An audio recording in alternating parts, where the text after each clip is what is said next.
তো গাইজ আমার জীবনে হাজারটা প্রবলেম থাকার পরও আমার মুখে থেকে যেন হাসি ফুরায় না, সেটা হচ্ছে আমার মুখ থেকে কোনো রকম হাসি ফুরায় না। তো আজকে আমার চাকরির দিন, তো চাকরিতে যাচ্ছি। আমার চাকরির কিন্তু শুক্রবার আর শনিবার ছুটি গাইজ। আমার হচ্ছে চাকরি মেয়েকে স্কুলে দিয়ে আসা নিয়ে আসা, সেই চাকরির ডিউটি করতেই আজকে যাচ্ছি। আমার মেয়ের স্কুল বাসার সামনে, এই জন্য হেঁটে চলে যাবো। তো হ্যালো সবাইকে, আসসালামু আলাইকুম। জীবনে হাজারটা প্রবলেম থাকার পরে যে হাসি খুশি থাকা যায়, এটা আমাকে না দেখলে আমি বিশ্বাসই করতাম না গাইজ। আমি অনেক হাসি খুশি থাকি।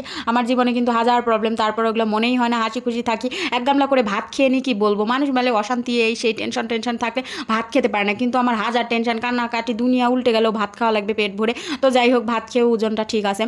তো এই যে আমার বাসার সামনে রাস্তা, এই রাস্তাটা একদম কি বলবো, বালি আর হচ্ছে যে ইট দিয়ে ভরপুর, কারণ বাসার কাজ হচ্ছে, এই জন্য এটা মাটির রাস্তা, বৃষ্টি হলে অনেক কাদা হয়। তো এই রাস্তা একদিন পাকা হয়ে যাবে গাইজ। এখানে আগে রসুন পেঁয়াজ লাগানো হতো, আমি দেখছি।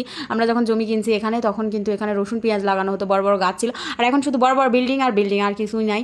তো হাঁটতে হাঁটতে চলে যাচ্ছি আমার মেয়ের স্কুলে। তো সবার জীবনে প্রবলেম থাকে, এই সেই ডিপ্রেশনে চলে যায় মানুষ, খাওয়া দাওয়া করে না, কারোর সাথে কথা বলে না, অসুস্থ হয়ে যায়, রোগা হয়ে যায়, খেতে পারে না। আমার এরকম হলে আমি খুবই খুশি হতাম। আমার জীবনে এত কিছুর পরেও আমার কোনো ডিপ্রেশন নাই, মানে কোনো অশান্তি নাই, কিচ্ছু নাই। আমি খেতে পারি, সব কিছু করতে পারি, আমি সব কিছু ভুলেও যেতে পারি। আমার কোনো জীবনে অশান্তি দুঃখ কিচ্ছু নাই। আমি জানি না আমার আল্লাহ আমাকে কীভাবে তৈরি করছে। তো হাঁটতে হাঁটতে আমি চলে যাচ্ছি চকচকা ফকফকা ঝকঝকা রাস্তাতে। মানে এতটুকু রাস্তায় একটু মানে এলোমেলো, তাছাড়া ওই দিকে রাস্তাগুলো খুবই ভালো। এলোমেলো বলতে হচ্ছে যে মাটির রাস্তা, আর এই যে চারিদিকে কী সুন্দর ঘাস সবুজ। আমি যেখানে থাকি এইখানে শুধু সবুজ আর সবুজ, সবুজ আর সবুজ।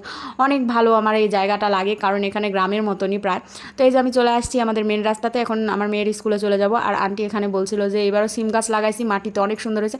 আন্টি প্রতি বছর মাটিতে সিম গাছ লাগায়, মাটিতেই সিম ধরে। তো আমার মেয়েকে স্কুল থেকে নিয়ে চলে আসছি, এই তো হাঁটতে হাঁটতে চলে যাচ্ছি বাসায়। হাঁটাও হয়, স্কুলে যাওয়াও হয়, এই হলো কথা। কিন্তু আমার মেয়ের স্কুল কিন্তু আমার বাসার মানে অনেক কাছে, রিক্সা লাগবে না, হেঁটে যাওয়া আসা করা যায়। এখন বাসায় চলে যাব, বাসায় যে রাজ্যের কাজ করবে, তারপর একদল এসে বলবে, মানে একদল না, আমার বাড়ির লোকই বলবে যে আমি বাসায় কিচ্ছু করি না, শুয়ে বসে থাকি, শুয়ে বসে সব কিছু হয়ে যায়, এটাই বলে। তো যাই হোক, শুয়ে বসে যদি সবই হতো, আমার চেয়ে খুশি কেউ হতো না। তো এই যে আমি চলে আসছি আমার বাসাতে, টুকটুক করে বাসায় চলে আসছি। বাসার সামনে কিন্তু অনেক গাছ লাগানো হচ্ছে, এই জন্য আমি ভাবছি আমার যে টুঙ্কিতে গাছ আছে, সেগুলো গাছগুলো এখানে লাগিয়ে দিব। কারণ আমার গাছগুলো বালতিতে আসে, ওগুলো বালতি থেকে মাটিতে ডাইরেক্ট লাগিয়ে দিব, কারণ মাটিতে গাছটা অনেক সুন্দর হয়। এখানে আমার আছে পুঁই শাক, তারপরে আছে ঘাসফুল, তারপরে আছে হচ্ছে চন্দ্রমল্লিকা নাই, অপরাজিতা আছে, এই কটাই আছে। আগে ছিল নীল অপরাজিতা, ওটা মারা গেছে, এখন সাদাটাই আছে। তো এটা মাটিতে লাগিয়ে দিলে যে কী পরিমাণ সুন্দর হবে, এটা মাটিতে লাগিয়ে দিব। বুলটি তো ভেঙেই গেছে। তো এটাই যে মিস্ত্রি ভেঙে ফেলছে এই বালতিটা, তো এই বালতিটাও একদম গেছে, এটার গাছটাও আমি নিচে লাগিয়ে দিব। আর এই ফুলের নাম কি আমি জানি না, এটা হচ্ছে রঙ্গন। এখানে অনেক রকমের ফুল লাগানো হয়েছে। গাছ তো আমার ভীষণ ভালো লাগে। আগে বিল্ডিংয়ের কাজ চলছিল, এই জন্য গাছ লাগানো হয়নি, এখন কাজ শেষ, এই জন্য গাছ দিয়ে একদম পরিপূর্ণ হয়ে গেছে। আর এখানে ছিল আমার প্রিয় ফুল, এটা হচ্ছে গন্ধরাজ। আর এখানে ছিল অ্যারোমেটিক জুঁই। এটা তো এই গন্ধে তো পুরো বিল্ডিং হয়ে যাবে, এই গাছের ফুলের এত পরিমাণ গন্ধ গাইস। তো তারপরে গাছ টাছ দেখে এখন বাসায় চলে যাবো। বাসায় যে এক প্রকার যুদ্ধ শুরু করতে হবে, বাসন মাজা, ঝাড়ু দেওয়া, রান্না করা, দুপুরের এগুলো সব কিছু একা হাতে করতে হবে। তারপরেও বলবে আমি বাসায় কোনো কাজ করি না। কোনো কাজ না করলে বাসার যে কী পরিমাণ অবস্থা হবে, 7 দিন কাজ না করে এদের দেখায় দিতে হবে।